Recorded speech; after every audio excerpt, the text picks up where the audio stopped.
Ok, muy buenas tardes a todos y todas.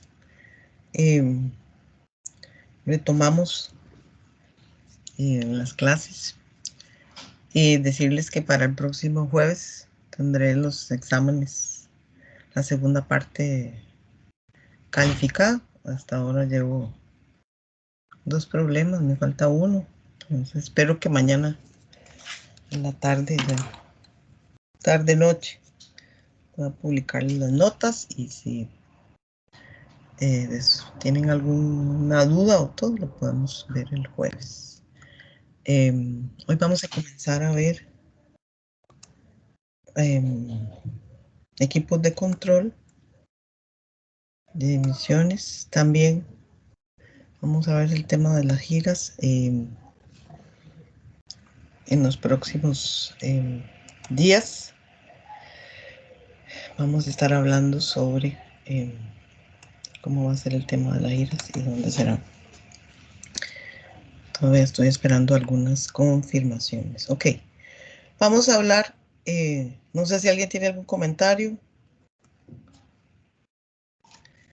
Entonces, vamos a empezar ya después de Semana Santa, en hablar de los equipos de control de emisiones. Ya hablamos bastante sobre los tipos de contaminantes que hay,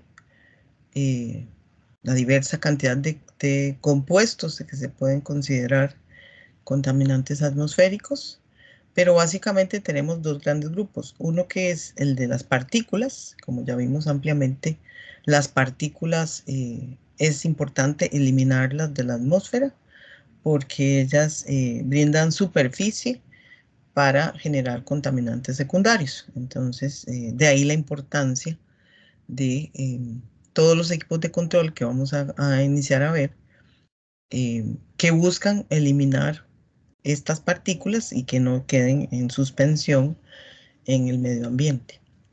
El otro gran grupo de equipos de control se refiere al tratamiento de los gases, ¿verdad?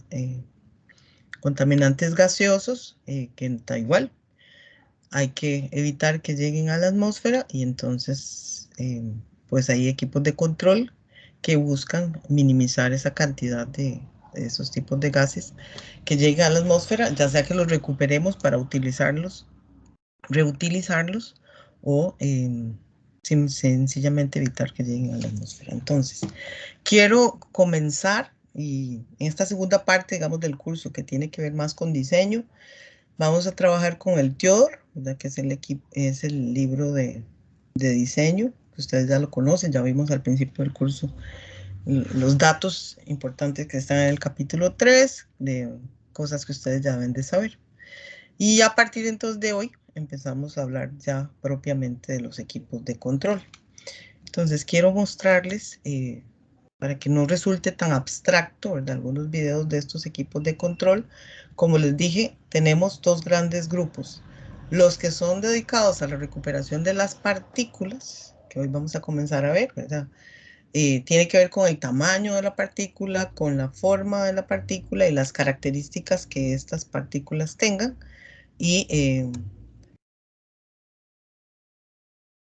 Y la fuerza, digamos, que se aplique para recuperar esas partículas. Entonces, por ejemplo, aquí, ¿verdad? Les muestro, este es un sistema de recuperación de partículas, que es un ciclón, usa una fuerza centrífuga, ¿verdad? Y las características del material particulado para poderlo recuperar, ¿verdad? Entonces, estos son videos cortos.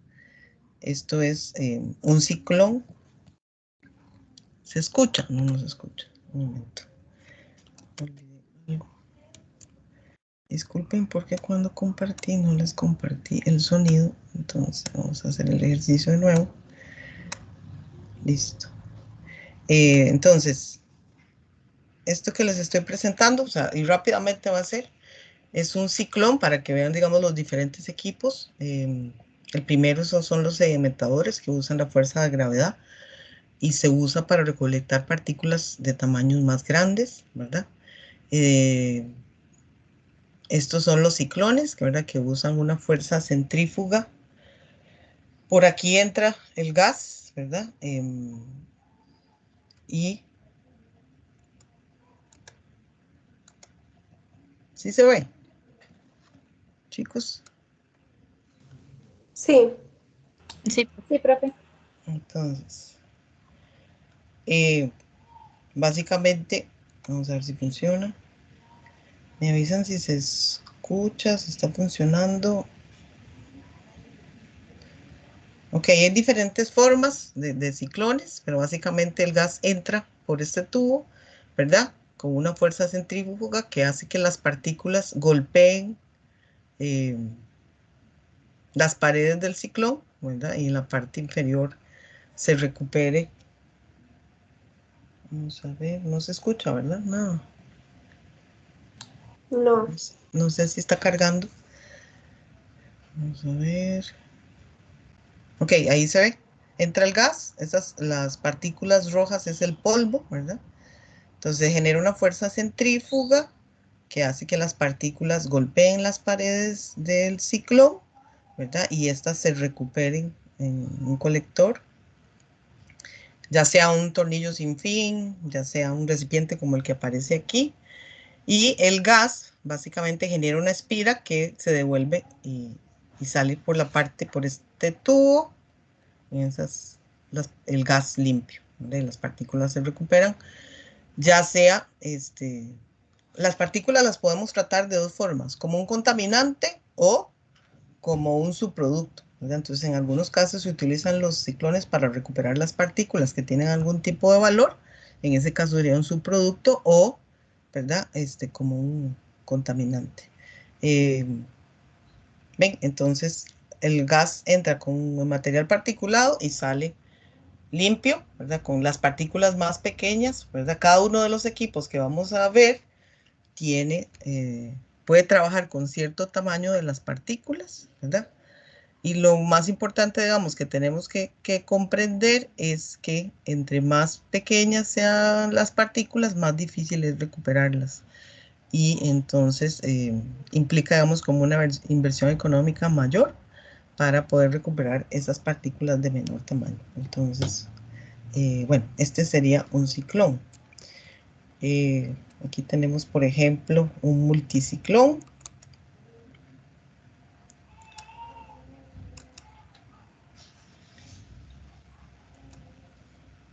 Que básicamente funciona, ¿verdad? Es el mismo principio que tiene el ciclón. Las partículas entran, se genera una fuerza centrífuga, ¿verdad? Que hace que las partículas choquen contra las paredes y por la parte superior pues sale el gas con cierta carga de partículas más pequeñas cuyas capacidad no tiene el ciclón o el multiciclón en este caso de recuperar, ¿verdad? Entonces, básicamente un ciclón es bueno captando partículas de 50 micrómetros a más o menos 20 micrómetros. El siguiente que vamos a ver es el precipitador electrostático y los filtros de mangas. Entonces, en un precipitador electrostático se aplica, digamos, un campo eléctrico.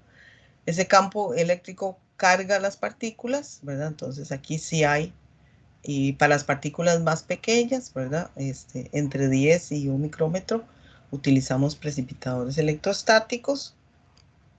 Y finalmente vamos a ver los filtros de mangas, donde tenemos un sistema. Filter Un sistema. concept is manufacturer of dust collection system for various industries requirement for emitted air quality improvement and enhancing the quality of air released by collecting dust and other impurities from air or gas. Entonces, básicamente, entra una corriente de gas con material particulado. The dirty or contaminated air enters the dust collector through the inlet. Due to baffle plate, heavy particles coming with contaminated air shall fall down and will not damage the filter bags or cartridges. Further contaminated air with lighter particles shall pass through filter bags chamber, where filtration takes place from outside to inside. Particles, which deposited on the exterior surface, while allowing clean air to pass through the outlet. As the collector operates, the collected dust begins to form dust cake, which eventually diminishes the porosity of the filter bags or cartridges. To maintain a moderate pressure drop, the cleaning cycle is employed. The cleaning system consists of a sequential time controller, which actuates solenoid valve, and the compressed air header. These compressed air header, momentary, burst or pulse of high pressure compressed air through the blowpipe into the filter tube. This pulse of air creates reverse flow of air, which expands the filter cartridges to remove the collector dust. The cleaning procedure occurs on a row-by-row basis. The dust cake, when pulsed from the filter bag or cartridges, falls directly into the bucket at the bottom, where it is removed.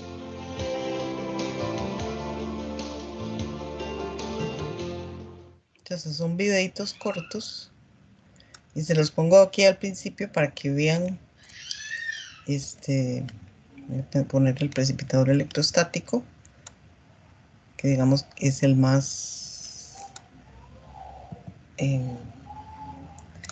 utilizado para recolectar las partículas más finas. Ahí estoy.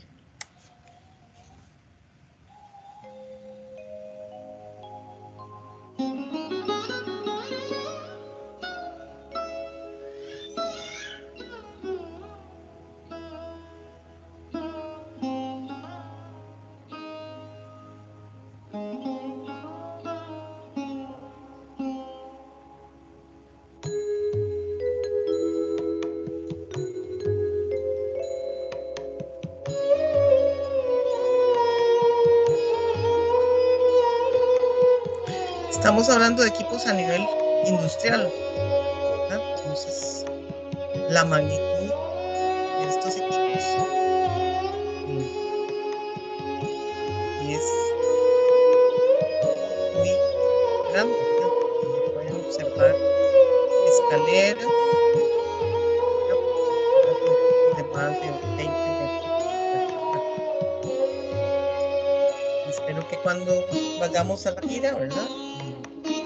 Puedan ver por color. Pues ahí va el material particulado, son partículas finas que entran en un espacio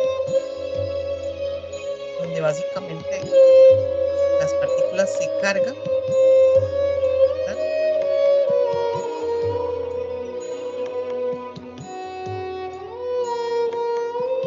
Las partículas con esos cables que ven ahí se genera una descarga eléctrica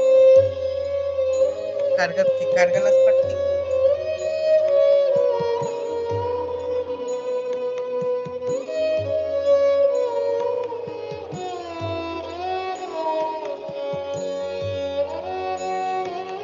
A través de esta serie de pasos, los cables azules generan descargas eléctricas que cargan el material particulado. Las partículas se desplazan hacia lo rojo, que se llaman placas colectoras.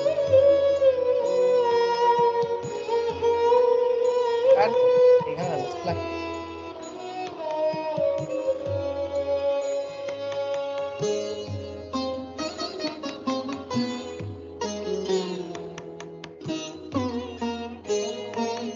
Y luego que se genera también lo que se llama una especie de torta, que es una capa de polvo sobre las partículas.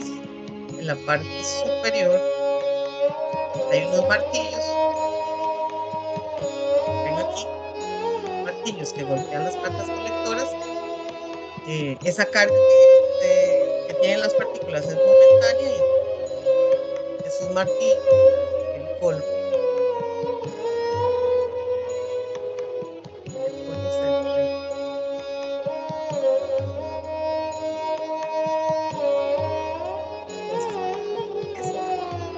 Conectan las partículas en una tolva y se llevan a el proceso. Los precipitadores están conectados en la propia cementera, donde el producto principal que ellos producen es el polvo de clínica. que a ellos no les interesa. A ver, vayamos a Holcim, ¿verdad? Utilizan todos los equipos, pero especialmente, ¿verdad? Certificadores electrostáticos, filtros de toda la planta.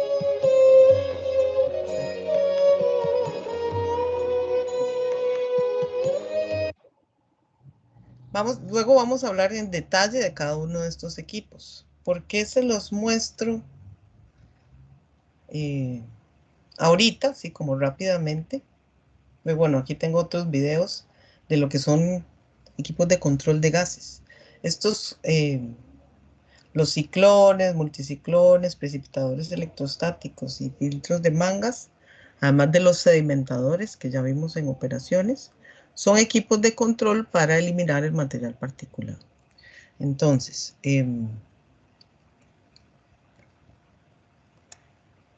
nada más para que se los imaginen. Entonces empezamos con la recuperación de material particulado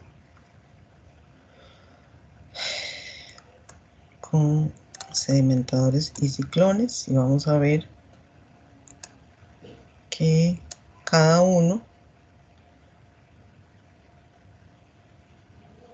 puede repetir cuando acabe el video.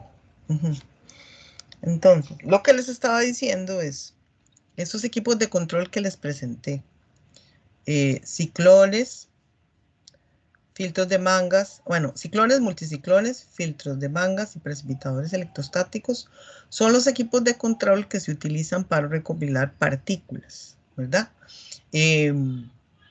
Cada uno de ellos, pues es un capítulo del Teodor, ¿verdad? Donde están las consideraciones del diseño de cada uno de estos equipos y condiciones de operación y mantenimiento.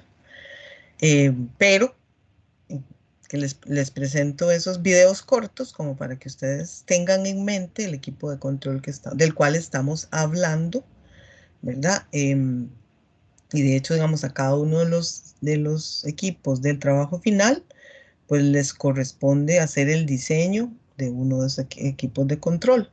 Tienen una aplicación práctica, ¿verdad? En los diferentes procesos. Y les decía que cuando vayamos a Holcim, vamos a ver todos estos equipos de control de material particulado que tienen unas dimensiones. Los flujos son muy grandes, ¿verdad? Y las dimensiones de estos equipos son también, o sea, muy grandes. Tenemos equipos de 20 metros de altura por 10 metros de ancho, porque los flujos que se utilizan a nivel industrial son muy grandes, pero empezar a trabajar, digamos, con equipos de control sin tener una idea en su cabeza de qué estamos hablando, resulta un poco abstracta. Entonces, por eso les presento estos como videos, pequeños videos cortos, donde ustedes puedan ver cómo se mueve el aire con el material particulado dentro del equipo y que básicamente se usa una fuerza externa para dirigir las partículas, ¿verdad? Con alguna característica particular para dirigir las partículas hacia una zona donde ellas se recolectan. Y cuando veamos el segundo bloque de equipos de control, vamos a ver los lavadores de gases, así se les llama, ¿verdad? Que son diferentes tipos de equipos que se utilizan para recuperar contaminantes gaseosos, ¿verdad? Contaminantes gaseosos, y en este caso, perdón, porque tengo que apagar esto. Material particulado. Entonces empecemos. En el caso de los sistemas de captación de material particulado, bueno, y me faltó decirles, algo es muy importante es que en esta segunda parte del curso casi vamos a un capítulo por clase. ¿Verdad? Entonces vamos a ver el capítulo 7, que es de sistemas que hablas prácticamente de la naturaleza de las partículas, cómo se hace, qué consideraciones se toman a la hora de caracterizar el tamaño de las partículas en flujo de gas y con base a esa caracterización, ¿verdad? Entonces se determina cuál es la distribución de tamaños y qué equipos de control se pueden utilizar, ¿verdad? Eso es el capítulo 7. El capítulo 8 habla sobre los sedimentadores, ¿verdad? Que es el equipo de control más sencillo que usa la fuerza de gravedad. ¿verdad? Se hace pasar el flujo de gas a través de una cámara que tiene un diámetro mayor al ducto por donde viene el gas, y por ese cambio de diámetros las partículas se recuperan por sedimentación. Lo vimos en operaciones. Luego viene el capítulo 9, que habla sobre ciclones, sobre diseño de ciclones. Yo les doy un artículo como complemento al capítulo 9, porque en el artículo viene como un poco más detallado la parte del diseño de ciclones. Y capítulo 10 es de filtros de mangas y precipitadores electrostáticos. Ok, entonces, ya hablamos ampliamente, ¿verdad?, de lo que son las partículas, ¿verdad?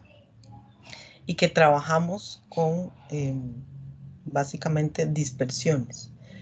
En una dispersión tengo una fase que es la fase dispersante, que en este caso la mayoría de las veces es aire, y una fase dispersa que puede ser un material sólido o un material líquido, ¿verdad?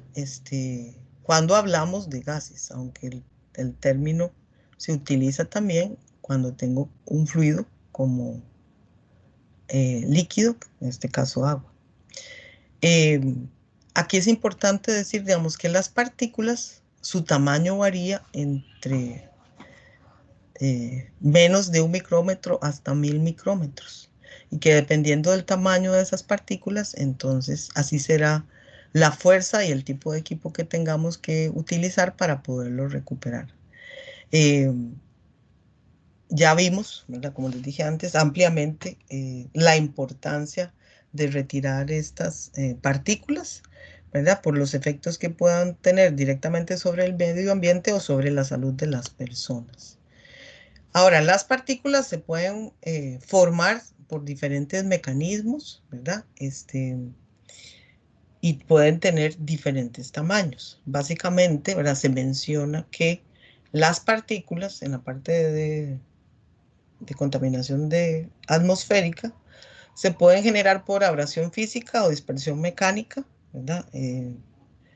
Pueden provenir de, la combustión, de la generación de núcleos homogéneos, de partículas más pequeñas que se unen para generar partículas de mayor tamaño, o núcleos heterogéneos, donde se unen diferentes partículas, pero por fuerzas electrostáticas, por ejemplo, se pueden juntar y generar partículas más grandes, o también por procesos de evaporación, como cuando se manejan los combustibles, ¿verdad? Que se generan vapores y también gotas.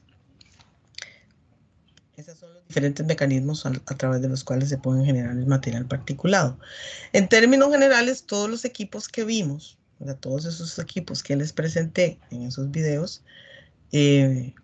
tienen en común, ¿verdad?, 4 pasos. Se genera una fuerza externa, ¿verdad?, que permite a la partícula desarrollar una velocidad que hace que se mueva con el fluido o que se dirija a una zona donde se colecta, ¿verdad?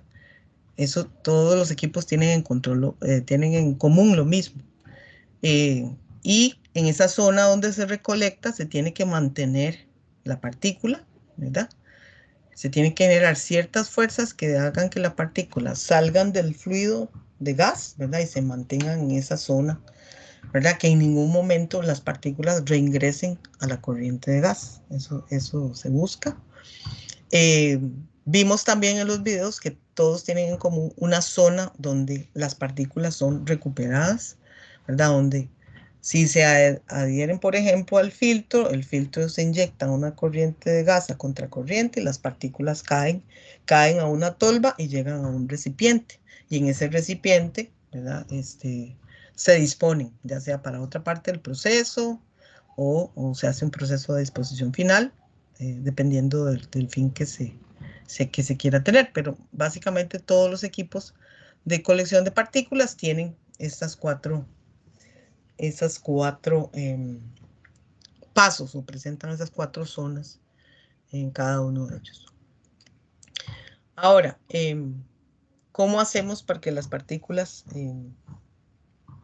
se recolecten, ¿verdad?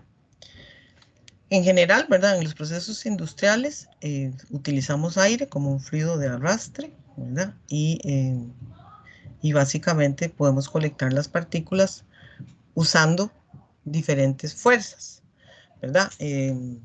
Para los sedimentadores usamos la fuerza de la gravedad, ¿verdad? La gravedad, la densidad de las partículas respecto a la densidad del aire que las arrastra, pues la densidad de las partículas es mucho mayor, entonces trabaja la fuerza de gravedad y las partículas se colectan en la tolva con un cambio de diámetro, básicamente. En el caso, digamos, de los ciclones, usamos una fuerza centrífuga, ¿verdad? La fuerza centrífuga desplaza las partículas hacia las paredes del ciclón, como lo vieron en el video, y ahí, cuando las partículas chocan con las paredes del ciclón, entra la fuerza de gravedad que hace que las partículas se arrastren, se desplacen por las paredes y se recolecten en la parte inferior en una tolva o recipiente. En el caso, por ejemplo, de los filtros de mangas, ¿verdad? La fuerza que se utiliza para recolectar las partículas es de impacto o intercepción inercial. Básicamente las partículas son arrastradas por la corriente de gas a través de un filtro, ¿verdad? Un material que tiene ciertas características, como lo vimos también en operaciones, ¿verdad? Y que permite la formación de una torta. Y esa torta, la torta es la capa de partículas que se genera sobre la superficie del filtro, hace pues entonces que las partículas se vayan recolectando ahí. Obviamente que también tiene que estar relacionado con un mecanismo de limpieza, ¿verdad? Porque conforme la torta se va formando, la caída de presión va aumentando y hay que generar más potencia para poder hacer que el gas pase a través del filtro, ¿verdad? Entonces tiene asociado un mecanismo de limpieza, ¿verdad? Que cada cierto tiempo, cuando la torta llega a cierto grosor, ese mecanismo entra a funcionar y entonces el filtro se limpia, ¿verdad? Entonces es el capítulo 12 del Teodor, que serían los filtros de mangas. En los precipitadores electrostáticos, ¿verdad? Ahí es el equipo de control más caro, se utiliza para las partículas más pequeñas, ¿verdad? Y básicamente hay un campo eléctrico que carga las partículas y esas partículas por una fuerza electrostática, porque las placas están cargadas, ¿verdad? Entonces genera una fuerza electrostática que hace que las partículas se adhieran a las placas y esa carga es momentánea, es importante decirlo, ¿verdad? Se carga momentáneamente, entonces las partículas se desplazan hacia las placas que tienen una carga opuesta a la carga de las partículas. Entonces se genera una fuerza electrostática que mantiene el polvo pegado a las placas. Y luego, por los martillos que vieron funcionando en el video, ¿verdad? Se golpea esa placa y el polvo cae igual a una tolva, a un depósito donde ya sea que el material se disponga o se reintroduzca a otra parte del proceso. Estos son hay otros mecanismos, ¿verdad? Como la recolección, el mecanismo de termoforesis, que es por una diferencia de temperatura, entonces que las partículas se cargan, ¿verdad? Por diferencia de temperatura, lo que hace es que las partículas vibren porque hay energía cinética, ¿verdad? Entonces se mueven de una zona donde hay mayor temperatura a una zona donde hay menor temperatura. Y en el caso de la difusioforesis, ¿verdad? Es una diferencia de concentración. Entonces las partículas se mueven de donde hay mayor concentración a donde hay menor concentración, ¿verdad?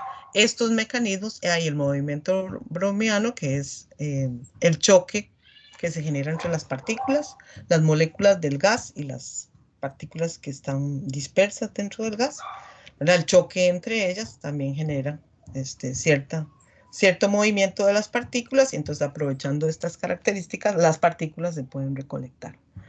Entonces aquí es muy importante, ¿verdad?, que todas estas fuerzas se utilizan en los diferentes mecanismos de colección, todas dependen del tamaño de las partículas. Y las partículas, ¿verdad?, tienen ciertas características que son importantes, ¿verdad?, considerar. Hay cosas, digamos, que en la parte del diseño son reiterativas y que es importante que ustedes lo aprendan, ¿verdad? Lo primero que tenemos que hacer cuando vamos a diseñar, cuando vamos a analizar un proceso en cualquiera de las matrices es, ¿verdad?, conocer el proceso. ¿De dónde vienen esas partículas? ¿Verdad?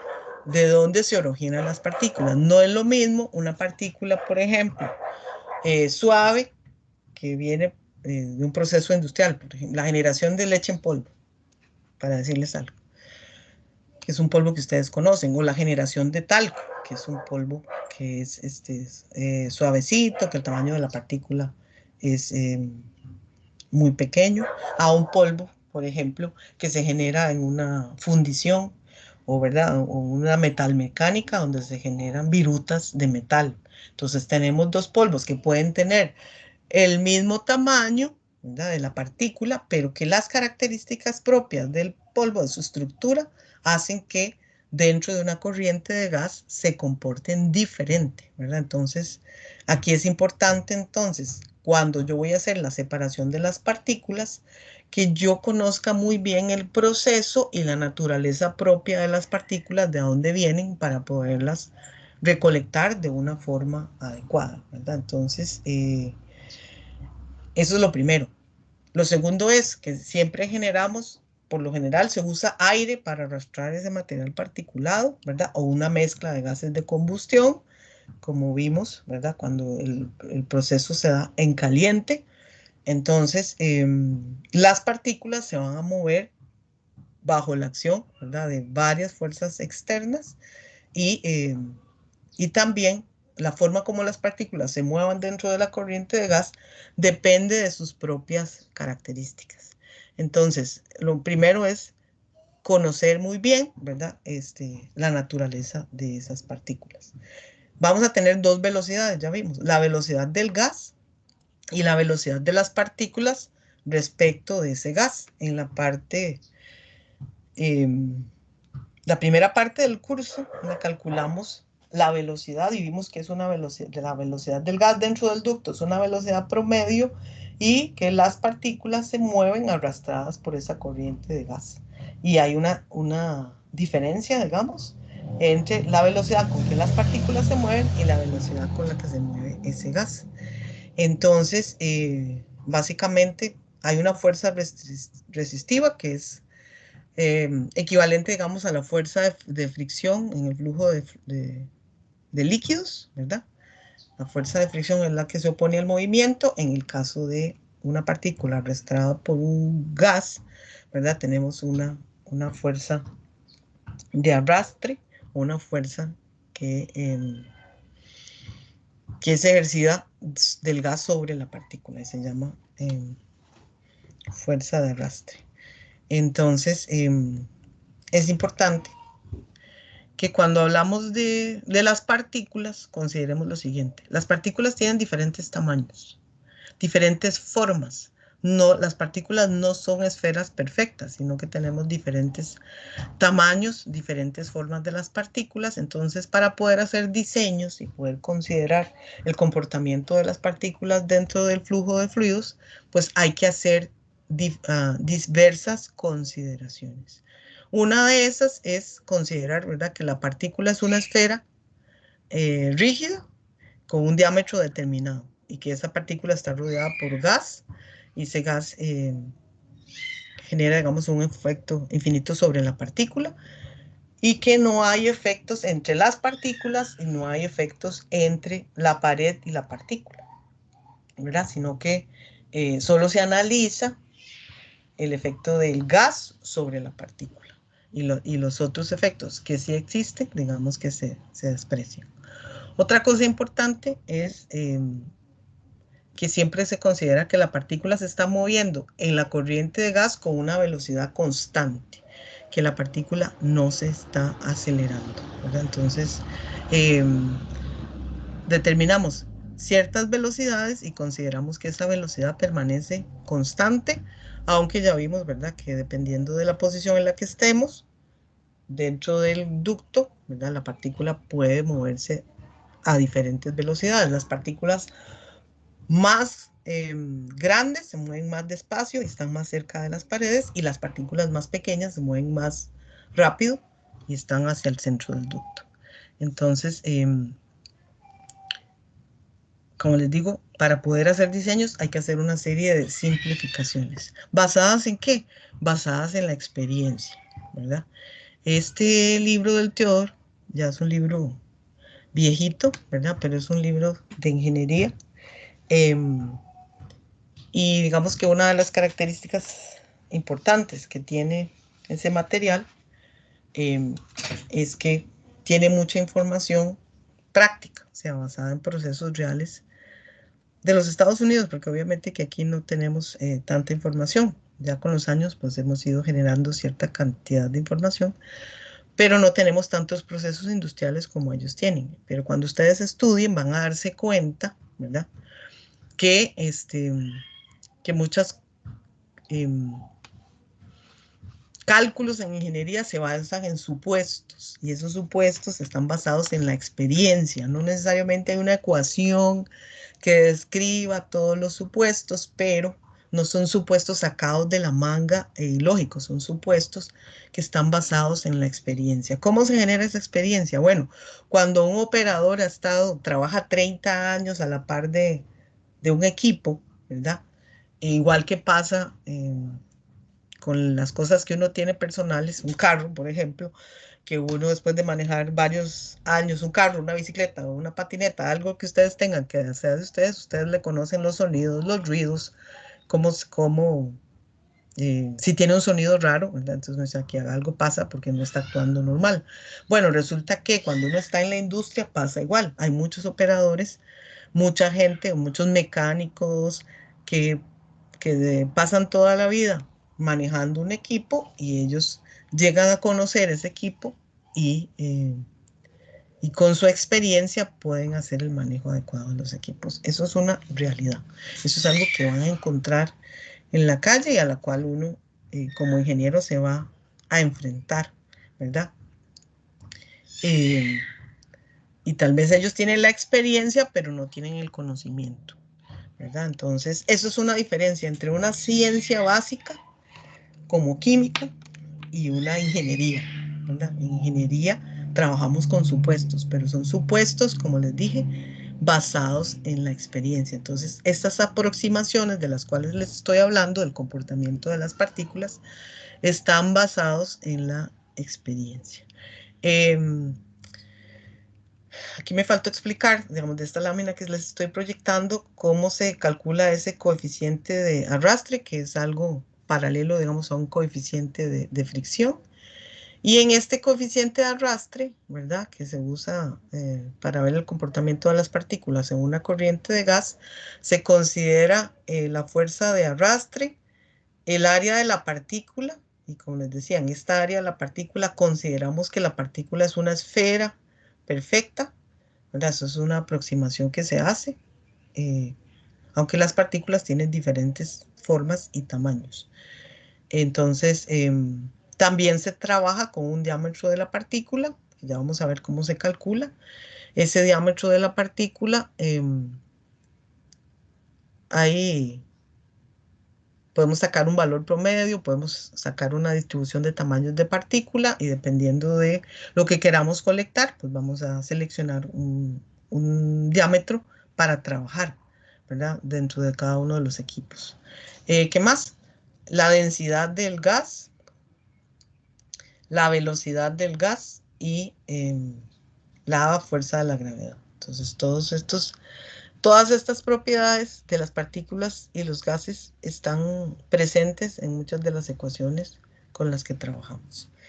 Y suponiendo, como les dije, que el fluido y las partículas se mueven a una velocidad constante, ¿verdad? Que no hay aceleración dentro de los equipos. Entonces ya les hablé un poco de lo importante, ¿verdad? Que es para determinar el comportamiento de las partículas, saber el tamaño, la forma, las propiedades de las partículas, ¿verdad? Porque dependiendo de la propiedad de las partículas, así se van a comportar dentro del flujo de aire, ¿verdad? Entonces, para determinar el dimensionamiento aerodinámico, que es cómo se van a comportar las partículas dentro de la corriente de gas. Entonces, básicamente, hay muchos datos que se calculan experimentalmente. Entonces, para ver una importancia, digamos, de este dimensionamiento aerodinámico, podemos hacer una comparación entre... He buscado videos, pero no he encontrado videos que me permitan mostrarles a ustedes cómo se comportan aerodinámicamente dos partículas con el mismo tamaño, la misma forma, pero de materiales distintos. Dentro del libro usan el ejemplo, digamos, de la comparación de una pelota de ping-pong con una pelota de golf. Pueden tener el mismo tamaño, una forma similar, ¿verdad? Aunque, digamos, una pelota de ping-pong tiene el área totalmente lisa, una pelota de golf tiene como una serie de huequitos.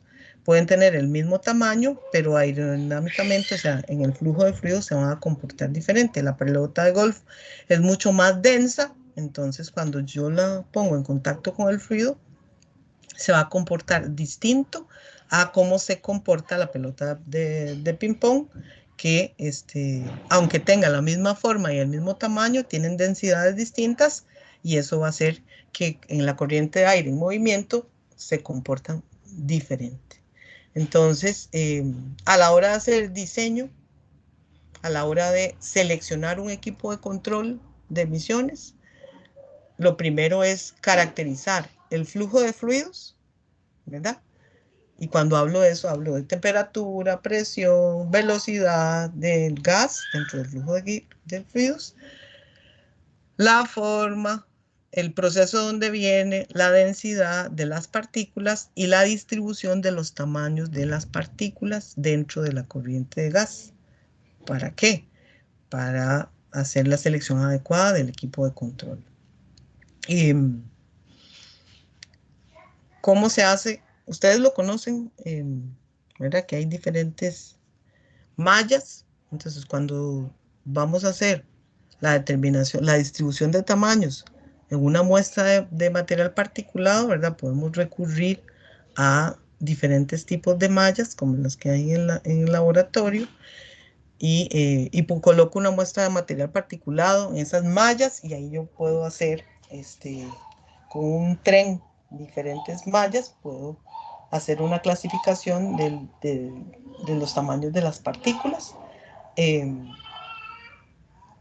de manera tal que pueda hacer la determinación, vamos a ver, hacer la determinación para una muestra de diferentes tipos de tamaño, usando, digamos, esos platos con diferentes tamaños de malla, tomo una muestra determinada y básicamente lo pongo sobre una superficie que se mueve, y al agitar esto, la muestra que coloco, el tamaño de malla va del más grande al más pequeño.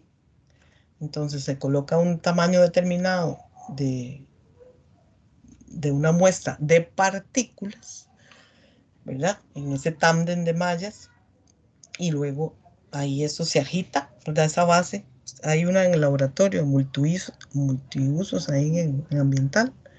Entonces eso se mueve y finalmente lo que obtengo es que esa muestra que coloco en la parte superior, ¿verdad? Las partículas más grandes quedan atrapadas en la malla más grande que está al inicio, y luego se hace una distribución de partículas de las más grandes a las más pequeñas, de acuerdo al tamaño de malla que yo utilice, ¿verdad? Esa distribución de tamaño de partícula me permite a mí caracterizar ese tamaño de partícula y poder hacer una distribución, en este caso es de tamaños de partícula, que me permita a mí ver para esa muestra, ¿verdad? ¿Qué rangos de tamaño tengo? Entonces, por ejemplo, aquí puedo tener,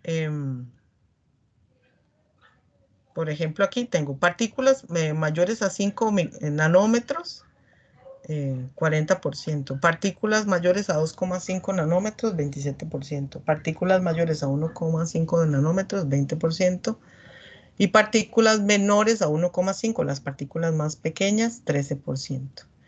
Entonces vean que en esta distribución de tamaños de partículas, ¿verdad? Puedo ser, digamos que mayores al 5%, 40%, y entre 2,5 y menores,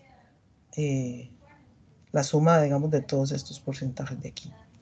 ¿Para qué me sirve esto? Bueno, esto me sirve para poder hacer la selección del equipo de control que yo voy a utilizar, ¿verdad?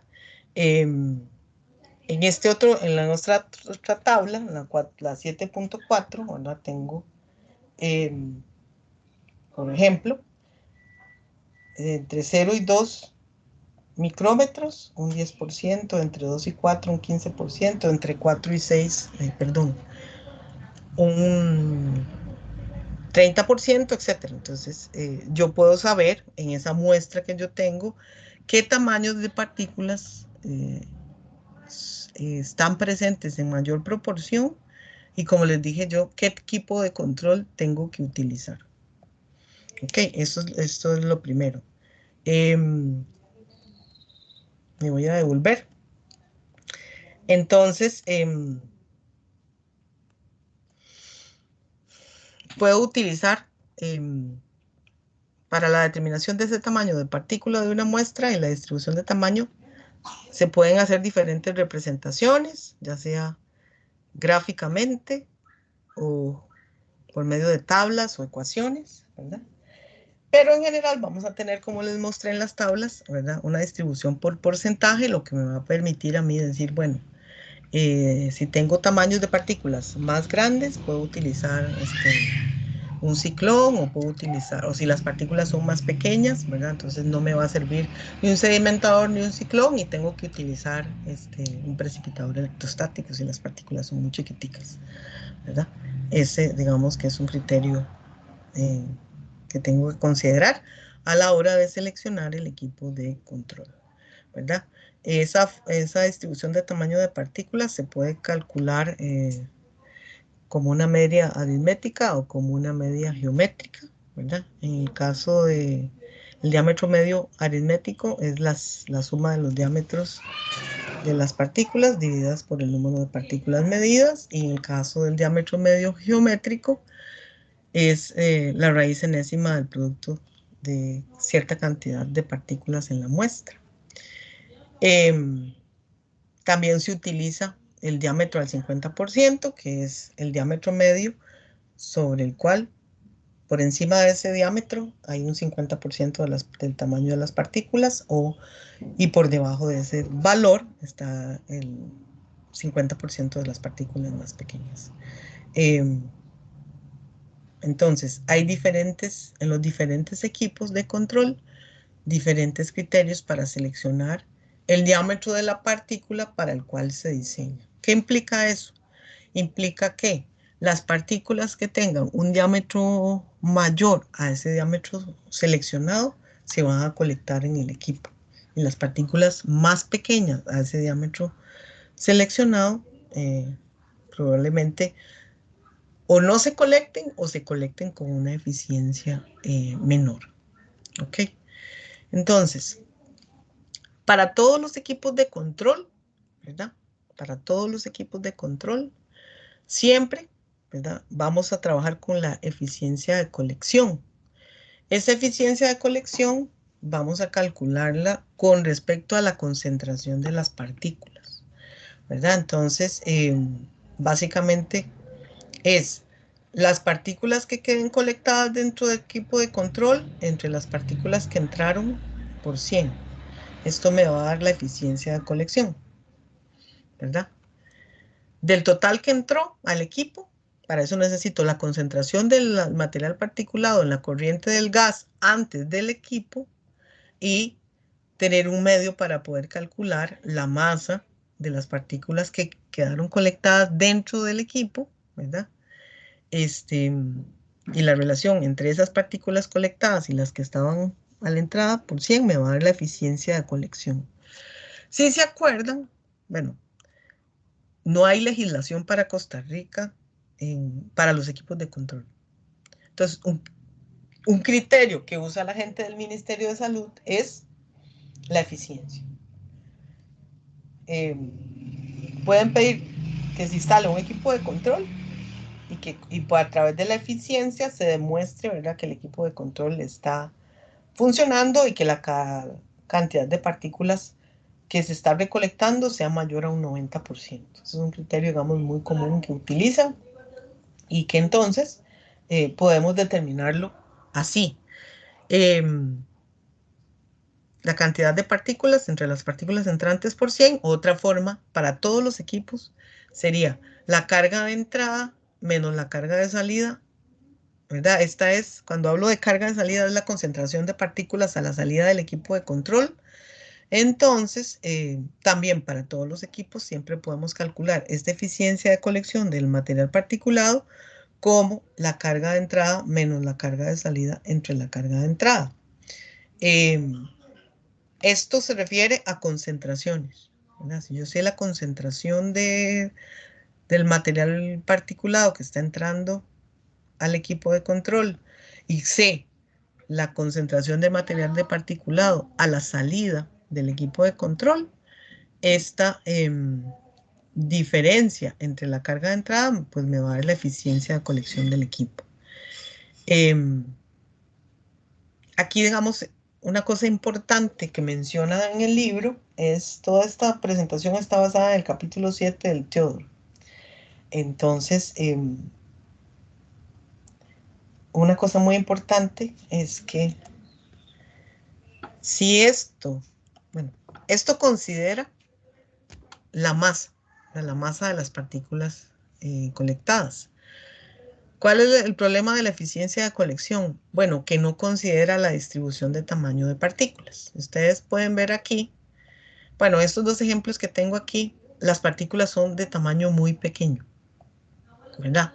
Mayores a 5 micrómetros y tengo entre menores a 5 hasta mayores a 2.5, ¿verdad? Tengo un 27%, entre 2.5 y 1,5 un 20% y menores a 1,5 un 13%.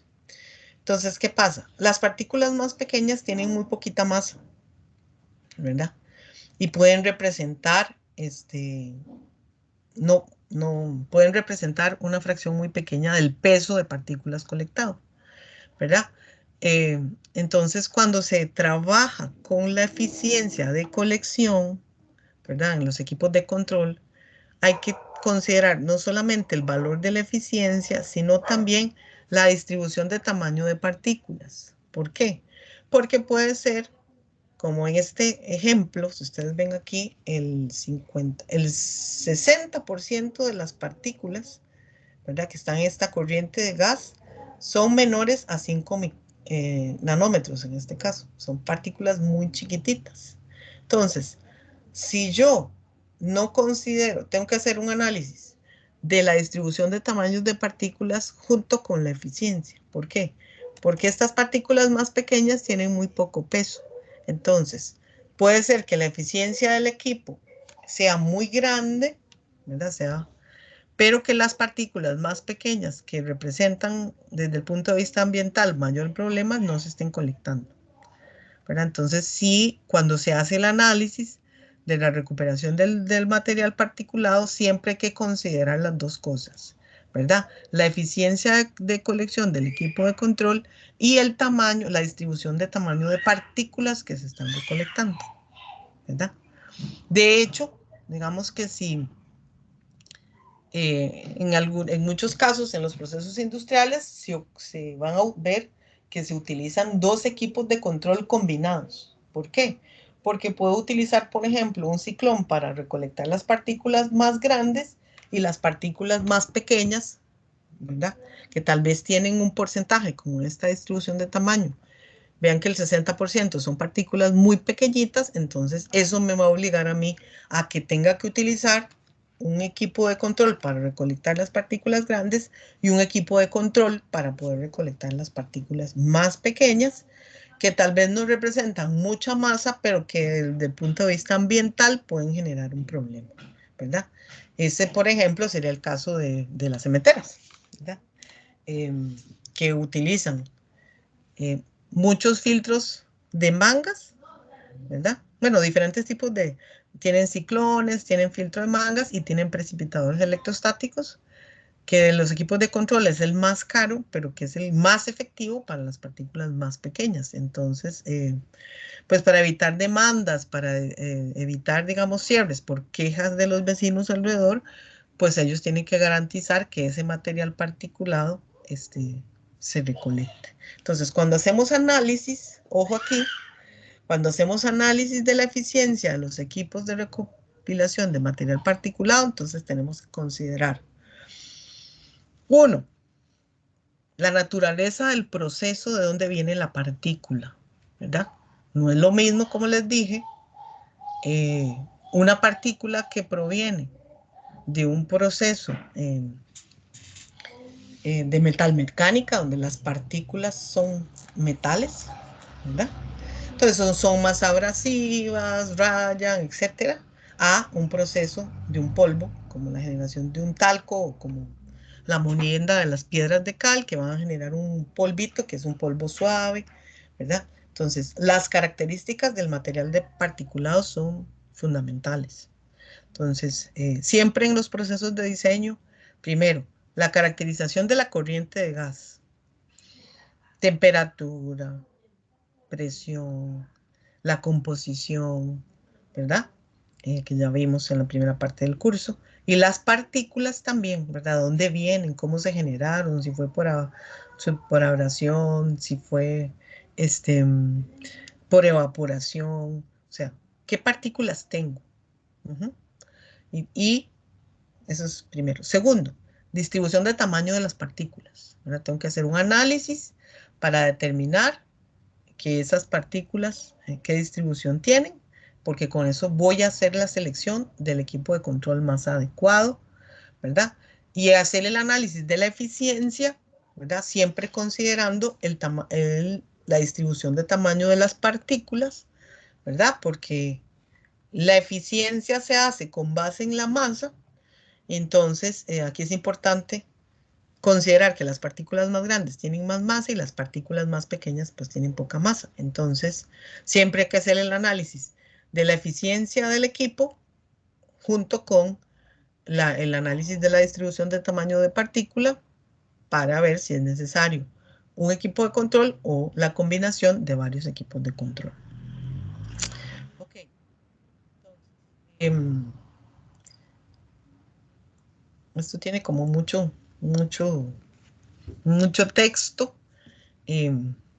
Más o menos yo les he hablado de lo más importante. Ustedes pueden usar la presentación como complemento del texto del capítulo 7, ¿verdad? Y bueno, afinar como ciertos detalles. Yo de cada uno de los capítulos les voy a dar algunos ejercicios que necesito que revisen. Ah, algo que no les dije del Teodor es que el Teodor trae los ejercicios resueltos, ¿verdad? Esa es una gran ventaja que tenemos con ese libro y este curso, ¿verdad?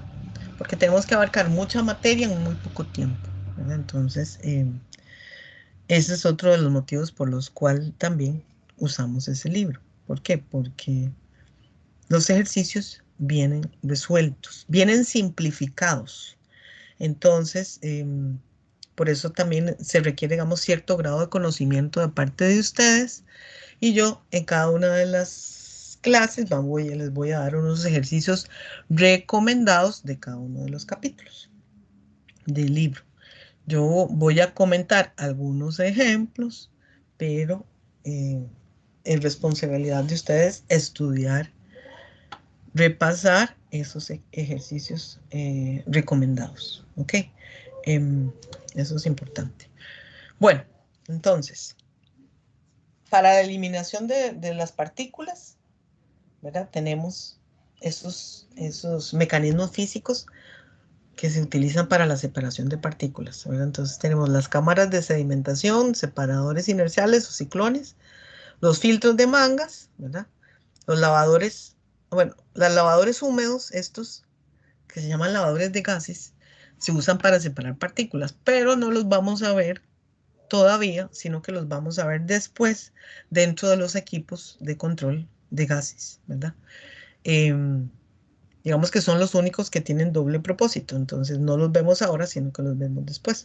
Entonces vamos a hablar de cámaras de sedimentación, separadores inerciales, ciclones, filtros de mangas y precipitadores electrostáticos para tratamiento de material particulado. Entonces, hay gente que me ha preguntado, profesora, ¿por qué usted no ha quitado las cámaras de sedimentación?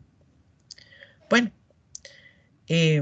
siendo, digamos, el equipo de control de material particulado más barato que hay, ¿verdad? Que tiene un uso más generalizado porque, básicamente, utilizando un cambio de diámetro, ¿verdad? Aquí viene el gas con el material particulado y básicamente por el cambio de diámetro del ducto por donde viene a entrar un espacio más grande, hay una disminución de la velocidad del gas. Las partículas vienen arrastradas junto con el gas sale limpio y las partículas por acción de la gravedad pues se depositan en las tolvas, ¿verdad? Y bueno, ya pueden caer a un tornillo sin fin, pueden caer a un depósito, pero hay a una banda transportadora y es una forma barata de limpiar el gas. Entonces, hay partículas que son las partículas más grandes, de mayor de 100 micrómetros, ¿verdad? Que no requieren utilizar potencia, de generar un gasto, ¿verdad? Con el uso de una bomba, sino que simple y sencillamente por un cambio de diámetro yo puedo recolectar estas partículas, ¿verdad? Entonces, en ingeniería y en nuestros países donde tenemos un presupuesto limitado, ¿verdad? Entonces, las soluciones no necesariamente siempre son las más tecnológicas o las que impliquen un mayor gasto, sino las que son útiles, ¿verdad?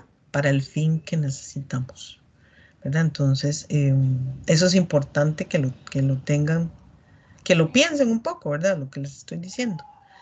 Una cámara de sedimentación, ¿verdad? Es el equipo de control que se usa como pretratamiento, o sea, cuando vienen partículas muy grandes, entonces yo puedo utilizar esa cámara de sedimentación para remover esas partículas sólidas, ¿verdad? Se usan para capturar partículas con tamaños mayores a 10 micrómetros hasta 50 micrómetros, ¿verdad? Si tengo partículas de 50 micrómetros o más, yo voy a utilizar una cámara de sedimentación. O sea, con un cambio en el diámetro, ¿verdad? Puedo recolectar esas partículas. No tengo que utilizar prácticamente nada, ¿verdad? Para poder hacer la recolección de partículas. Entonces, se utilizan generalmente como un sistema de pretratamiento, ¿verdad? Con un equipo más eficiente de control. Hay otros tipos, digamos, de separadores inerciales, ¿verdad? Utilizan la inercia de las partículas. Digamos, que vimos en operaciones, no utilizan estas paletas, ¿verdad? Que básicamente lo que hacen es igual, una cámara donde tengo una serie de placas donde el gas entra con el material particulado, choca con las paletas, el gas sufre un cambio en la dirección, ¿verdad? Y las partículas al chocar con la placa, pues por la acción de la gravedad se recolectan igual en una tolva y la tolva puede ir a un recipiente, puede ir a un tornillo sin fin, puede ir a una banda transportadora, pero utilizan básicamente la acción de la inercia, la acción de la gravedad para recolectar las partículas. básicamente aquí, para que funcione convenientemente una cámara de cementación, ¿verdad? Es necesario que la velocidad del gas en la cámara sea menor a la velocidad de arrastre de las partículas, ¿verdad?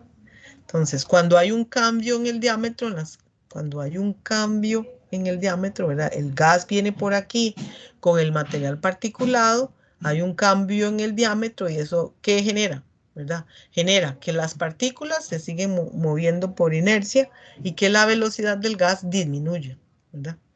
La velocidad del gas disminuye, el gas se mueve más despacio y entonces eso le da oportunidad a la gravedad a accionar sobre la masa de las partículas y que esas partículas se recolecten. Recuerden que estamos hablando de partículas mayores a 50 micrómetros, que son partículas relativamente grandes.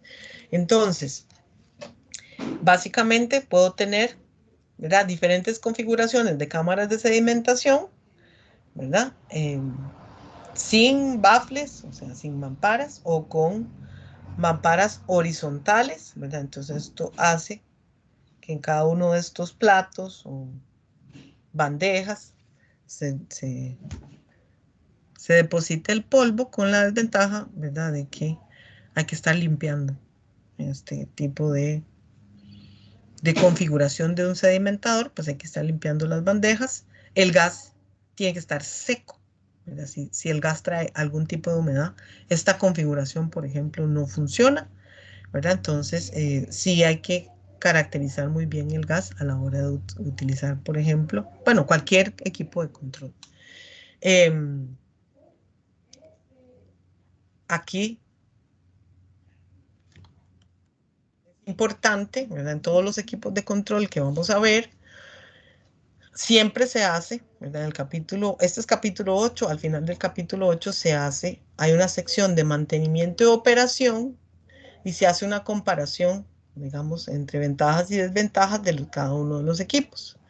Entonces, por ejemplo, en una cámara de sedimentación, ¿verdad? Voy a, Profe, si recuerdo, ¿sí? una consulta, digamos, en esos casos, ¿verdad? Que usted menciona que el gas tiene que ir pues seco, Ujú. ¿qué se hace antes de que pase por esas cámaras? ¿Se calienta el Se gas? calienta. Ujú. Ah, ok. Recuerden bueno, hay diferentes tipos de proceso, ¿verdad? Pero digamos que si voy a utilizar un sedimentador, ya que voy a proponer que si use un sedimentador, tengo que considerar que el gas esté seco. Entonces, si es un proceso en frío, pues lo tengo que calentar. Tengo que buscar la manera de eliminar la humedad antes de que entre al sedimentador. Porque, digamos, si el gas está húmedo de estas placas que están aquí, ¿verdad? Se genera, la torta se pega, digámoslo así, ¿verdad? Entonces el gas tiene que estar caliente. Pero siempre, ¿verdad? Siempre, en cualquier equipo de control para gases o para partículas, la caracterización del gas, y cuando hago caracterización del gas es de dónde proviene, qué componentes tiene, qué velocidad trae, cuál es la temperatura, ¿verdad? De las partículas también, de dónde vienen, qué características tienen las partículas, cuál es su densidad, cuál es la viscosidad, etc. Toda la caracterización de esa corriente de gas es fundamental cuando voy a, ya sea a seleccionar un equipo de control o a hacer un diseño, ¿verdad? Porque, digamos, yo no voy a recomendar utilizar, por ejemplo, una cámara de sedimentación con platos horizontales si el gas viene frío, por ejemplo, y está húmedo. En ese caso, ¿verdad? No, yo no recomendaría una configuración así, sino que tendría que recomendar o que se caliente el gas o que se utilice otro equipo de control. ¿Sí, Rebeca? Sí, profe, muchas gracias. Ok. Entonces, antes de hacer esto, antes de ver esta lámina de cámaras de sedimentación, ventajas y desventajas, voy a avanzar un poquito. Esto, ¿se acuerdan, verdad? Que lo vimos en operaciones. Entonces, lo voy a explicar, digamos, como rápidamente, ¿verdad? Profe, ¿Sí? disculpe, una pregunta. Es que no me quedó muy claro lo de separadores inerciales. Ujú. ¿Qué no le quedó claro? No me quedó claro como el funcionamiento. O sea, una cámara de sedimentación como esta es un separador inercial. Usa la inercia de las partículas para colectarlas, ¿verdad? Sí. Sí, profe. Tengo la corriente de gas y la corriente de gas, recuerden, el gas, el aire o los gases de combustión, dependiendo del proceso, vienen con una velocidad. Las partículas, recuerden, tienen una distribución de tamaños, o sea, tenemos diferentes formas y tamaños de las partículas. Entonces, vienen arrastradas por el aire, ¿verdad? O por los gases, ¿verdad? Tienen como una distribución de tamaños, unas más pegadas a las paredes, unas más hacia el centro, pero lo cierto es que vienen arrastradas con la corriente del gas con cierta velocidad, que depende de su densidad, de su tamaño. ¿Estamos? Entonces, cuando vienen aquí por este ducto, ¿verdad? Viene todo el conjunto moviéndose a cierta velocidad. Cuando pasamos, o sea, cuando hay un aumento en el diámetro, ¿verdad? Cuando hay un aumento en el diámetro, ¿qué va a pasar? La velocidad del gas, o sea, de los gases, disminuye, ¿verdad? Porque al haber mayor diámetro, la velocidad disminuye. Y las partículas se van a seguir moviendo, ¿verdad? Por efecto de la inercia, ¿verdad? El momento, que tiene que ver con la masa de las partículas, ¿verdad? Entonces, cuando entran a este espacio que tiene un mayor diámetro, entra a jugar no solamente esa fuerza de arrastre que traen ellas de per se, sino que entra a jugar la acción de la gravedad, ¿verdad? Entonces, si vienen arrastradas con la corriente de gas, cuando la velocidad del gas disminuye, también la velocidad de las partículas va disminuyendo y entonces entra a jugar la aceleración de la gravedad que las arrastra hacia abajo por su mismo peso en las partículas. ¿Ok? Entonces, esa es la inercia de las partículas. Sí. Sí, profe, gracias. Ok, ahora vean. ¿Cuál es la diferencia entre esta, que es una cámara de sedimentación, y esta? ¿Verdad? Que igual es un separador inercial, o sea, es lo mismo, con la diferencia que esta tiene esto que se llama baffling, placa, ¿verdad? ¿Qué es lo que hace las cámaras que tienen estas placas verticales? Pues igual, el gas entra aquí, entra al cuerpo del sedimentador, pero choca contra una placa que está en medio del cuerpo del sedimentador. ¿Para qué?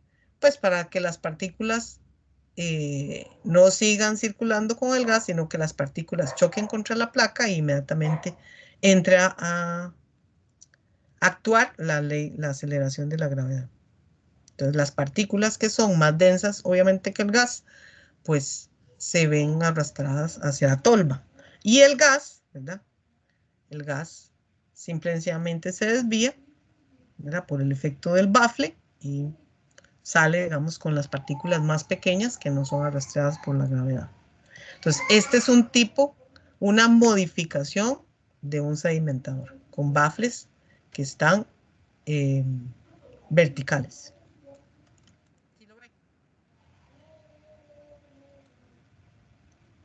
Listo, profe. Esa era como Ok, la diferencia que puedo entender. Gracias. ajá, ok.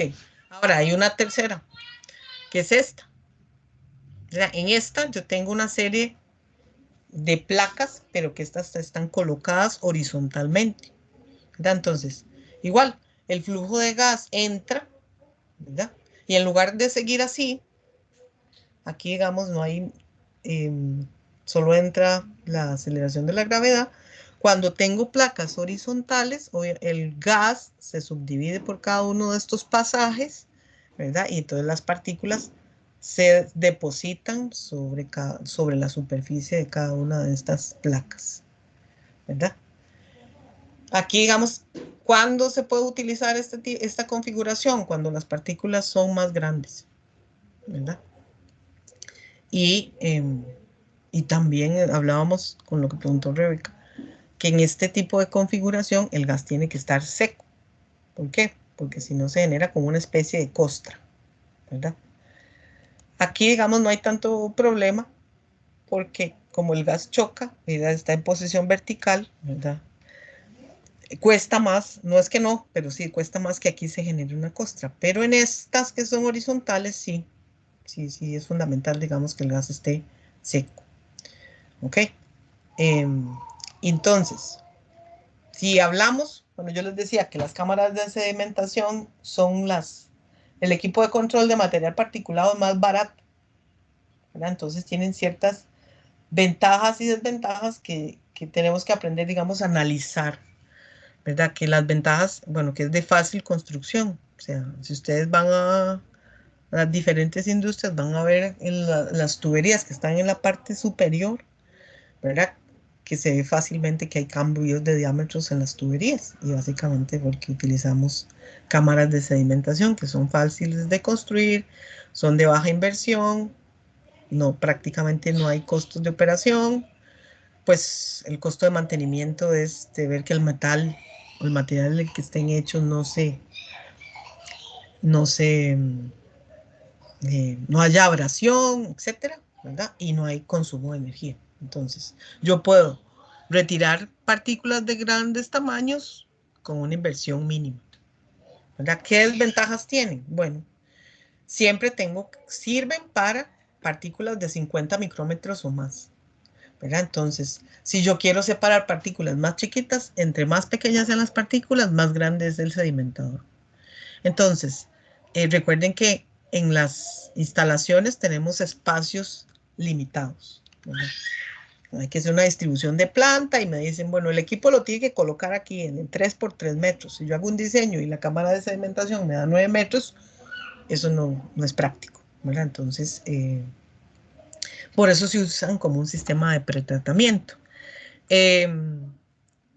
Tengo que conocer, y esto, digamos, yo lo generalizaría, que ustedes se lo graben en su cabeza. Siempre tenemos que conocer muy bien cuáles son las condiciones del gas, ¿verdad? Todas las características que vimos en los ejercicios para calcular la concentración de partículas y las diferentes gases. Bueno, esa caracterización de temperaturas, humedad, o sea, el proceso, ¿verdad? No solamente la masa de las partículas, sino las características de la partícula. Si es un carbón, si es un mineral, si es un metal, ¿verdad? Yo tengo que conocer eso muy bien, ¿verdad? Para la hora de seleccionar mi equipo de control. Y recordar entonces que las cámaras de sedimentación es un medio barato de sacar las partículas más grandes. Y ya cuando yo saco las partículas más grandes, pues ya puedo poner un ciclón a la par, o puedo poner un filtro de mangas, por ejemplo, a la par de una cámara de sedimentación. Me ahorro una cantidad de dinero, ¿verdad? Porque, por ejemplo, un ciclón necesita una bomba. Un filtro de mangas necesita un sistema de bombeo, ¿verdad? Está presurizado, entonces es más caro su operación.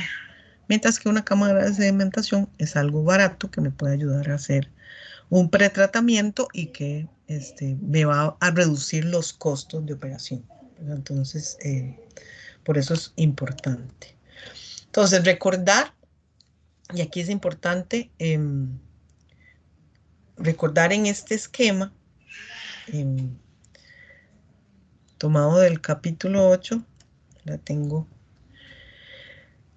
dos velocidades, el flujo de gases, ¿verdad?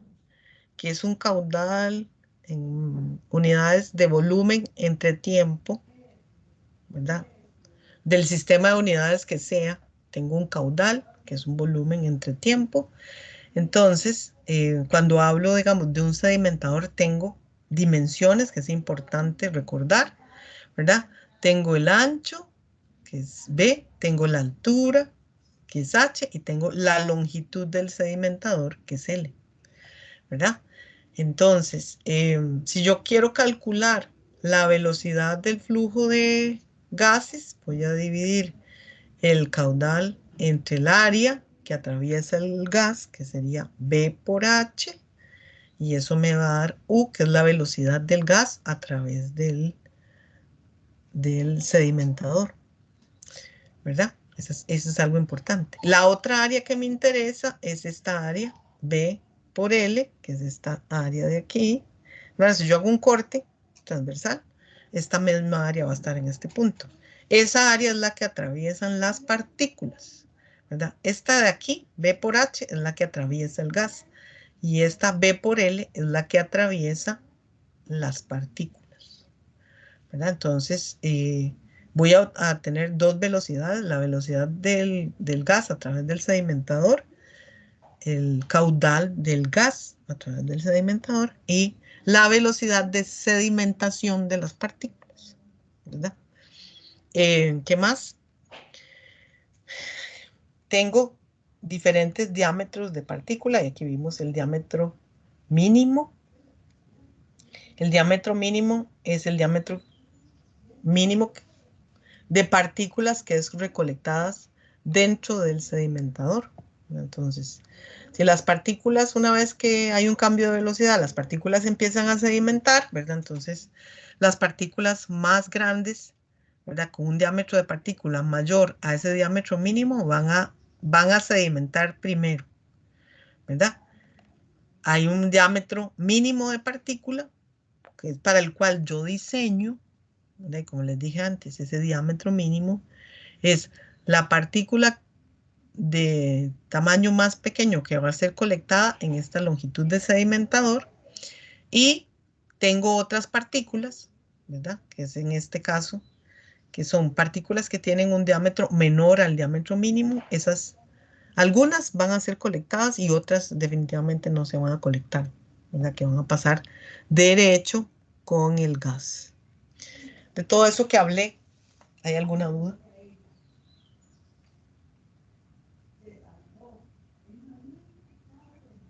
No, profe. No, profe.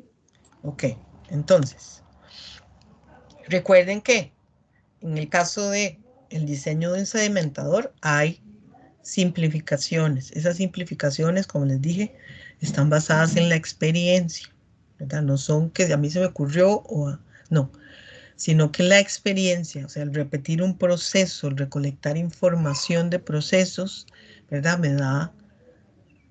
Me puede llevar a conclusiones de cómo se comporta un proceso.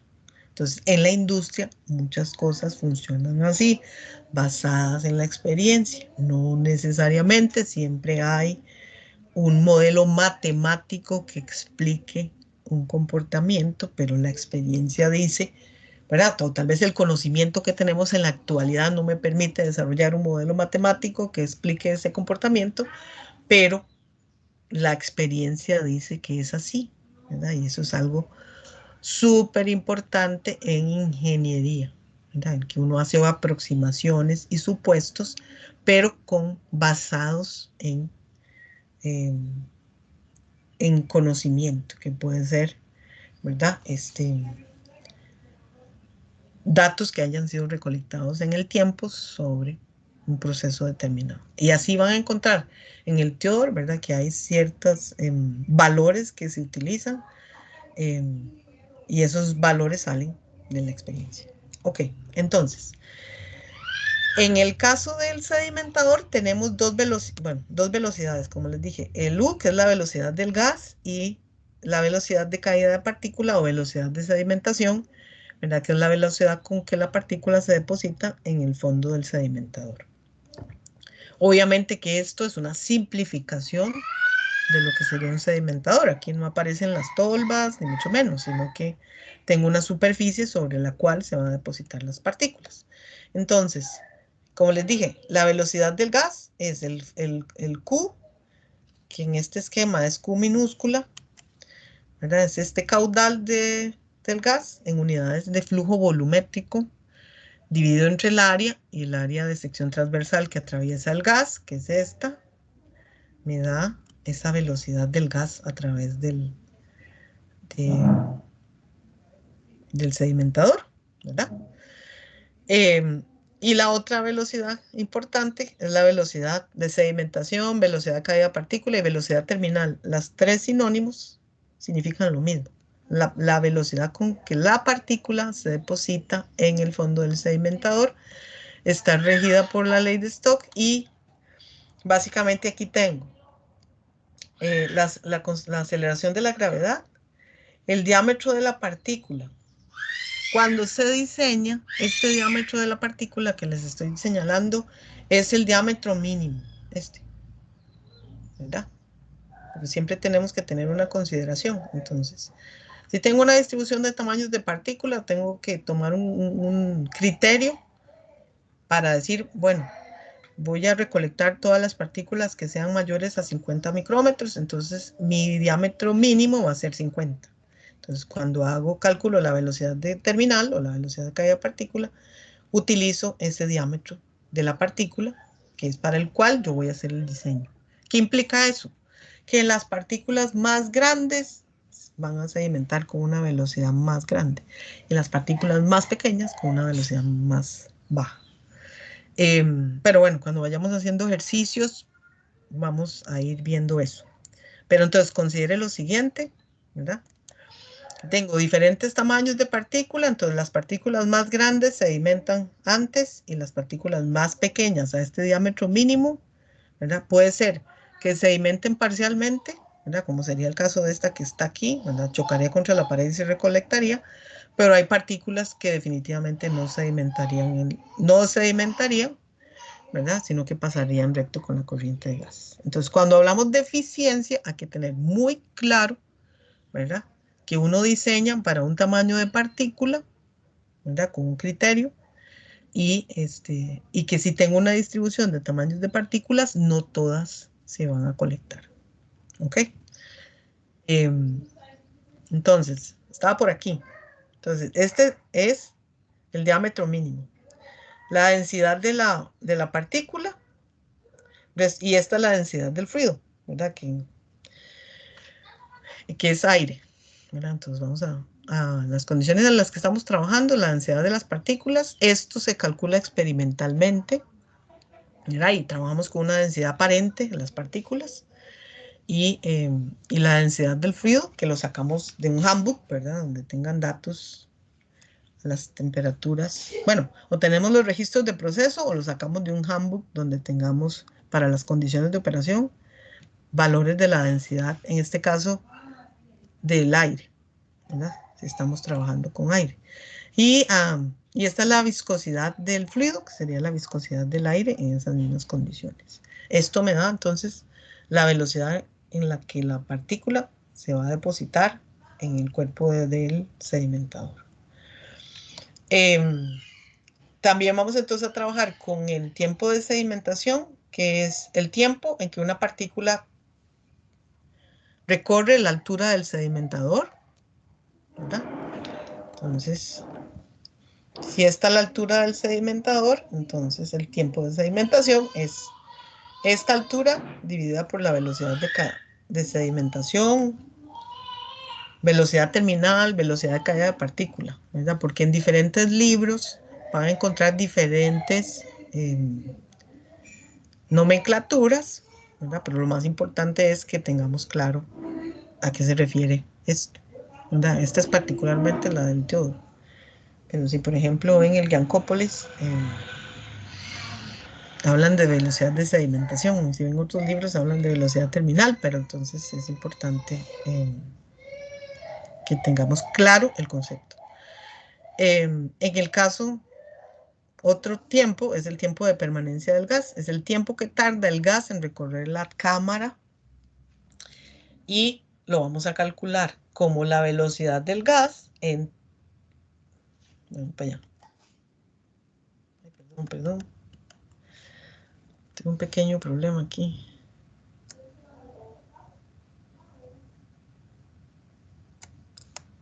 Aquí. Disculpen porque me enredé. Ok, entonces, el tiempo de permanencia del gas. El tiempo que tarda el gas, un diferencial, digamos, del gas en atravesar el cuerpo del sedimentador. Entonces, ese tiempo de permanencia del gas se calcula respecto a la longitud del sedimentador. Entonces tenemos, ¿verdad? El tiempo de permanencia del gas es la longitud entre la velocidad del gas. Y esta velocidad del gas, recuerden que es el caudal entre el área de sección transversal perpendicular a la dirección de flujo. ¿Ok? Cuando se diseña, entonces tengo que el rendimiento de la captación es la relación que hay entre el tiempo de permanencia y el tiempo de sedimentación, ¿verdad? Cuando uno está haciendo el dimensionamiento de un sedimentador, uno de las consideraciones que tenemos es, a la hora de hacer el diseño, es considerar que el tiempo de permanencia y el tiempo de sedimentación sean iguales, ¿verdad? Entonces, consideraciones que se tienen al diseño, que no haya resuspensión en ninguno de los equipos. Uno siempre tiene que controlar el hecho de que la velocidad del flujo de gas dentro del equipo no sea tan rápida que provoque que las partículas que ya se depositaron en el fondo se resuspendan, ¿verdad? Entonces, en este caso, cuando yo diseño un sedimentador, considero eso, ¿verdad? Que en ningún caso las partículas se resuspenden, o sea, que una vez depositadas en el fondo, si hay demasiada velocidad, las partículas pueden levantarse y volver a entrar en la corriente de gas. Eso no pasa. Vamos a considerar que las partículas no interaccionan entre sí ni con las paredes, ¿verdad? Sino que como si estuvieran solas dentro del equipo, y que hay mezcla perfecta, ¿verdad? En cada sección perpendicular al flujo. Vamos a considerar que en esa sección la concentración de partículas no varía a lo largo del sedimentador, según se va deponiendo se van depositando las partículas, ¿verdad? Entonces, si yo me muevo así, ¿qué quiere decir eso? Eso quiere decir que aquí entra el material particulado con una concentración. Entonces, si yo hago un corte aquí, ¿verdad? Aquí voy a tener una distribución de partículas. Si hago un corte aquí, en toda esa área voy a tener una distribución de partículas. Si hago un corte aquí, en toda esta área voy a tener una distribución de partículas. Aquí va a ser mayor que aquí, obviamente, pero se supone que en toda esta área, esta distribución de partículas es la misma, ¿verdad? Eso es lo que dice esa consideración.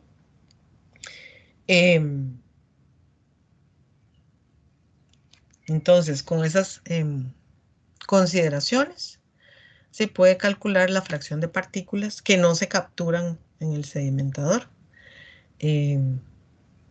para cada uno de los diámetros de las partículas, ¿verdad? Eso se llama coeficiente de penetración, ¿verdad? Y básicamente es la relación de la concentración de salida entre la concentración inicial, ¿verdad? Eso lo que me da es, si la eficiencia que vimos antes me da el porcentaje de partículas que quedan capturadas dentro del equipo, ¿verdad? Haciendo la masa colectada entre la masa de entrada por 100, en el caso del coeficiente de penetración, ¿verdad? Voy a obtener este coeficiente de penetración, voy a obtener la fracción de las partículas que no se colectan, ¿verdad? Porque considero la concentración de salida entre la concentración inicial, ¿verdad? Eso es una fracción. Si lo multiplico por 100, pues me da un porcentaje. Pero entonces son dos conceptos que en todos los equipos de control se utilizan. Entonces, eficiencia me dice cuánto se colecta dentro del equipo y penetración me dice que no se colecta, o sea, que pasa recto, ¿verdad? Y sobre todo cuando tengo equipos en que están en serie, ¿verdad? Me ayuda a determinar cuál va a ser la concentración de entrada del siguiente equipo. Ya lo veremos cuando tengamos más ejercicios. Y sí les recomiendo, ¿verdad?, que vean cada uno de los términos relacionados con las dimensiones del sedimentador. Pero vean que las propiedades que se utilizan siempre son la densidad de las partículas, la velocidad del gas, la viscosidad del gas y la aceleración de la gravedad y las dimensiones del sedimentador. para calcular ese coeficiente de penetración. ¿Preguntas? Entonces, para el dimensionamiento de la cámara de sedimentación, tenemos varias consideraciones importantes. En el libro recomiendan, ¿verdad?, que el caudal a tratar sea entre 3, no, bueno, a mayor caudal, mayor sección, para que la velocidad se encuentre entre 3 y 0.1 metros por segundo. Pero esta es la velocidad del gas dentro del cuerpo del sedimentador. Entonces, obviamente para mantener estas velocidades tengo que jugar con el tamaño del sedimentador para que, digamos, sea eficiente. También, ¿verdad? Depende de cuando voy a hacer el dimensionamiento de una cámara de sedimentación, tengo que considerar la eficiencia y el tamaño de la partícula, ¿verdad?, que queremos separar. Obviamente, tenemos limitaciones espaciales a la hora de diseñar un sedimentador o recomendar un sedimentador. Si me dan un área para colocar el equipo de control de 3 metros cuadrados, no hace sentido, ¿verdad?, que vaya a recomendar que hagan un sedimentador de 9 metros de largo si no hay espacio. Y recuerden que en las instalaciones industriales el espacio es fundamental, ¿verdad? Entonces, eso es importante. Y básicamente, recordar, ¿verdad?, que en el caso de las cámaras de sedimentación son utilizadas como pretratamiento, ¿verdad?, para enfriar gas, para eliminar partículas más grandes, ¿verdad? Y básicamente, si tengo partículas, es eficiente partículas mayores a 50 micrómetros, ¿verdad? Entonces, si tengo una corriente de gas que tiene partículas muy grandes, ¿verdad?, hasta 50 micrómetros, entonces puedo hacer el diseño de un sedimentador y luego si tengo partículas de 50 micrómetros o menos de 50 micrómetros, pues necesariamente voy a tener que recomendarlo junto con otro equipo de control que sea más eficiente para partículas más pequeñas. Bueno, entonces quedamos aquí hoy. Recuerde que cada clase vamos a ir viendo capítulos. Entonces, el próximo jueves yo les voy a decir cuáles son los ejercicios recomendados de los primeros capítulos 7, 8 y 9, que sería la distribución de tamaños de partículas, sedimentadores y ciclones. Y para el jueves, si Dios lo permite, espero que ya estén las notas de los exámenes. Bueno, subo un examen y ahí les aparecen las notas, y si tuvieran alguna duda, pues lo hablamos el próximo jueves. Y apenas tenga noticias de lo de la gira, pues hablamos también. Creo que las dos van a quedar para mayo. No sé qué tal les queda los jueves. ¿Les queda bien los jueves? Bueno, en los dos casos pedí que fuera el jueves, entonces no sé qué tal les queda jueves. Eso sí sería bueno que me lo digan. Profe, ¿la gira cuánta duración